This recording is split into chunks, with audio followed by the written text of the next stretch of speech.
நல்லாயிருக்கும். ஸோ எண்ணெய் நல்லா காஞ்சதுக்கப்புறமா பட்டை, கிராம்பு, ஏலக்காய் அதெல்லாம் போட்டுட்டு தக்காளி, வெங்காயம் நல்லா வதங்கினதுக்கப்புறமா பச்சை மிளகா, புதினா, இஞ்சி, பூண்டு எல்லாம் போட்டு நல்லா வதக்கிட்டு அதுக்கப்புறமா வந்து மிளகாத்தூள், உப்பு சேர்த்துக்கணும். மஞ்சத்தூள்லாம் கூட இதுக்கு தேவை கிடையாது. அதுக்கப்புறம் பார்த்தீங்கன்னா நம்ம வந்து ஆல்ரெடி சிக்கனை கழுவிட்டு அதில் நம்ம வந்து 65 மசாலா மாதிரியே போட்டே வச்சிடலாம். இன்னும் கொஞ்சம் நல்லா காரசாரமாக இருக்கிறதுக்காக அது கூடவே நம்ம தயிர் ஊற்றி கலந்து வச்சிடலாம். இப்போ நம்ம அதையும் சேர்த்து நல்லா வதக்குனதுக்கு அப்புறமா இப்போ இது நல்ல ஒரு கொதி வரணும்.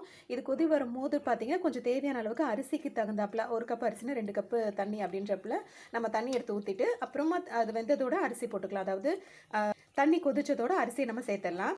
அவ்வளோதாங்க, சண்டே ஸ்பெஷல் பிரியாணி ரெடி ஆகிட்டு. பிரியாணியை பொறுத்த வரைக்கும் பார்த்தீங்கன்னா நம்ம உடனே செஞ்சுட்டு அப்படியே சுட சுட சாப்பிட முடியாது. அது நம்மளுக்கு ஒரு மாதிரி இருக்கும். நீங்கள் கொஞ்சம் ஃப்ரீயாக செஞ்சு விட்டுட்டீங்க அப்படின்னா இங்கே பாருங்கள் அப்படியே தனித்தனி சோறாக இருக்கும். இப்படி இருக்கும்போது தான் அதோட டேஸ்ட் நம்ம அதை அப்படியே ஃபுல்லாக நம்மளால் உணர முடியும்.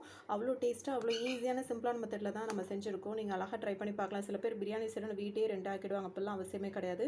சிம்பிளாக செய்யுங்க, நல்லா வரும்.